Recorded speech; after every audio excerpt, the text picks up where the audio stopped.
Yuk lanjut, ini bagian keempat ya. I have to check this. Ya. Karena di mimbar gereja ini jarang dibahas. Mungkin juga, sorry to say ya, kalau misalnya hamba Tuhan atau pelayan Tuhan yang bersangkutan juga masih terikat dengan rokok, how they will address this? Bagaimana mereka akan membahas ini? Bagaimana mereka harus menyampaikan ini sementara mereka sendiri terikat dengan ini, gitu ya. Dan saya udah berkali-kali bilang, saya itu Kristen dari kecil, ya.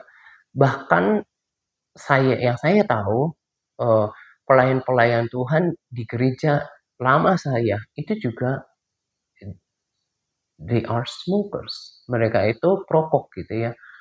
Nah, dan bukan cuma gereja saya, tapi banyak gereja yang mereka masih terikat dengan rokok. Bahkan yang tadi saya katakan, ya, bahkan walaupun mereka pelayan Tuhan gitu ya. Nah, saya itu walaupun cuma di media sosial, saya malah bersyukur gini. Kalau di gereja hanya misalnya gereja X, dia hanya berbicara pada jemaatnya. Walaupun memang ada beberapa gereja mereka punya platform sosial media juga gitu ya.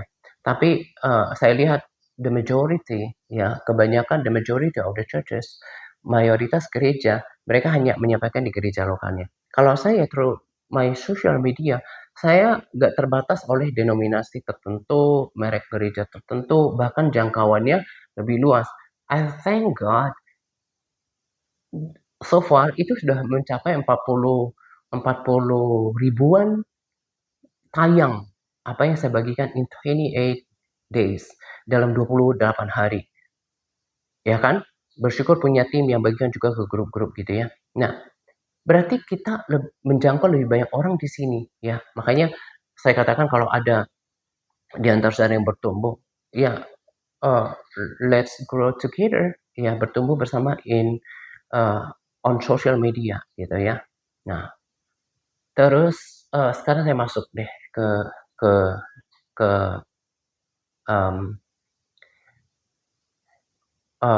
dasar firman-Nya gitu ya.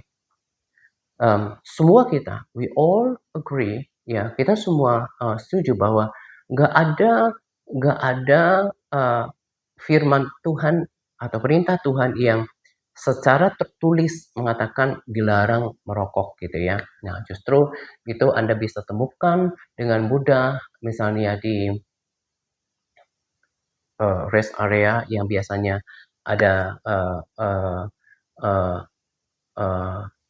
pom bensin gitu ya, atau mungkin di daerah-daerah like hospitals ya, rumah sakit atau hotels, itu kan ada nggak sembarang untuk merokok, ada area tertentu yang diperuntukkan untuk smoking area ya, untuk tempat untuk merokok gitu ya. Nah, we all agree, nggak ada, kita semua ya percaya, setuju bahwa nggak ada yang tertulis. Tapi ketika kita menjadi pembaca firman dan belajar firman Tuhan dengan sungguh-sungguh, itu yang Tuhan katakan di dalam hati saya, bahwa bahkan tentang cigar and smoking itu bahkan punya pasal berlapis. Nah, itu punya pasal berlapis. Nah, karena ya itu yang saya bilang tadi di awal, Tuhan itu tahu pikiran kita ya. Bagaimana several days ago I was trying to prepare about smoke ya. Saya memang hari-hari yang lalu itu mempersiapkan tentang smoke gitu ya. Dan Tuhan tahu pikiran itu, dan uh, and suddenly he spoke at dawn ya, dia tiba-tiba bicara di subuh itu tentang rokok itu, malah justru itu punya punya pasal berlapis. Terus saya I went to toilet, saya pergi ke toilet, kemudian saya prepare and I sit on my chair, saya duduk di kursi, seperti yang saya katakan tadi, about 1.5 hours, saya cuma try to download ya try to download what the Lord wants me to know gitu apa yang Tuhan mau aku mengerti. Nah, inilah ayat-ayatnya kalau mau tahu ya. Kalau kita mau sungguh-sungguh mau ikutin Tuhan, mau berkenan di hadapan Tuhan, ada ayat firman Tuhan yang berkata bahwa tidak tidakkah kamu tahu bahwa tubuhmu itu adalah bait Roh Kudus. Nah, I have to saya harus membawa saudara ilustrasi yang sederhana yang sangat mudah masuk akal. Nah, take a look at this. Lihat ini. Ketika kita di gereja, misalnya lagi ibadah, contoh yang sangat so simple. Ketika kita dengerin khotbah, ya, pendeta berkhotbah gitu ya. Kalau kira-kira smoking, kalau kira-kira merokok itu adalah something is normal, sesuatu yang normal, yang memang it is something proper, sesuatu yang pantas, yang patut dikerjakan. Kenapa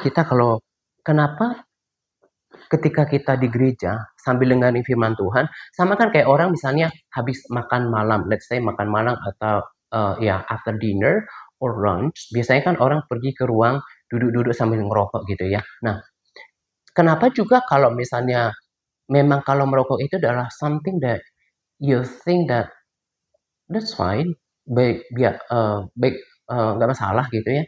Kenapa kalau lagi di gereja kita sambil dengerin khotbah gitu, kita kenapa nggak merokok saja? Sebetulnya hati nurani kita tahu bahwa it's not proper, nggak pantas, nggak tepat bagi kita untuk merokok. Jadi merokok itu sebetulnya sesuatu yang nggak nggak diterima secara general, ya kan? Nah, kamu adalah baik Roh Kudus, kan gereja itu kan tempat kudus. Nah, dan secara sadar kita sebetulnya merasa itu nggak batas untuk merokok di gereja. How much more di mana di dalam diri kita itu ada Roh Kudus. Bukan cuma roh, tapi ada bukan label sebenarnya, tapi itu adalah predikatnya kudus, suci di dalam. Nah, we all know bahwa asap itu kan pollutes ya, and taints, mencemari. Tapi why do you smoke? Kenapa Anda merokok juga? Nah, jadi kamu itu baik suci. Just like my example earlier, kayak di gereja. We all know gak proper kita di gereja sambil ibadah terus ngerokok-ngerokok gitu ya. Berarti gak pantas. Karena gereja itu tempat suci. In the same way, dengan cara yang sama, your body is the temple of the Holy Spirit. Tubuhmu itu bait suci Roh Kudus. Dan it is not proper for you to smoke and pollute your body, taint your body dengan contaminate your body, mengotori, mencemarkan tubuhmu with smoke. Am I right? Betul kan? Nah, tubuh kita ini tempat Roh Kudus tinggal. Dan tidak seharusnya dicemari dengan asap sebagaimana bait suci Tuhan yang kudus ya, like church building, seperti bangunan gereja, demikian tubuh kita. Bahkan Roh Kudus, memang Roh Kudus ada di mana-mana. But especially, tetapi secara khusus, Alkitab katakan Roh Tuhan yang tinggal di dalammu. Jadi Roh Kudus itu ada di sini. Nah, so you shouldn't smoke. Jadi harusnya Anda nggak merokok. Nah, tadi saya katakan sebelum saya lanjut ke ayat-ayat lain. Saya kan katakan tadi, kalau perokok itu bukan berarti jahat-jahat amat. Saya juga banyak kenal orang perokok, iya ngobrol baik-baik, bukan berarti kayak mereka itu orang jahat amat. Tapi masalahnya bukan karena Anda merokok merugikan orang lain, akhirnya dikategorikan bukan Kristen yang benar, bukan seorang Kristen yang memiliki hidup tidak benar, gitu ya. Tapi masalahnya, kenapa menjadi dosa? Because you live your life according to your will, not according to God's will. Karena Anda menghidupi hidup Anda berdasarkan kemauan saudara, bukan berdasarkan kemauan Tuhan. Ya, Tuhan ciptakan mata itu karena Tuhan tahu bahwa kita akan pakai mata ini untuk melihat. Tuhan kasih telinga bahkan 2 supaya kita bisa banyak mendengarkan. Kalau Tuhan punya rencana untuk manusia itu, that's fine. Kayaknya saya udah desain nih manusia nanti yang laki-laki itu mereka merokok. Pasti mungkin juga tambahkan salah satu alat uh, uh, uh, ya my body parts, anggota badan kita untuk pembuangan asap itu. Ya,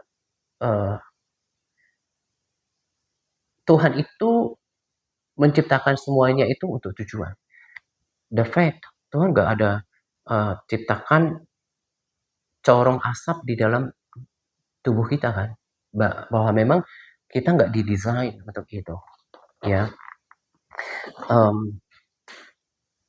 We don't design to smoke, nggak desain untuk merokok. Nah, kemudian, oke, stop ya, kita lanjut ke video kelima.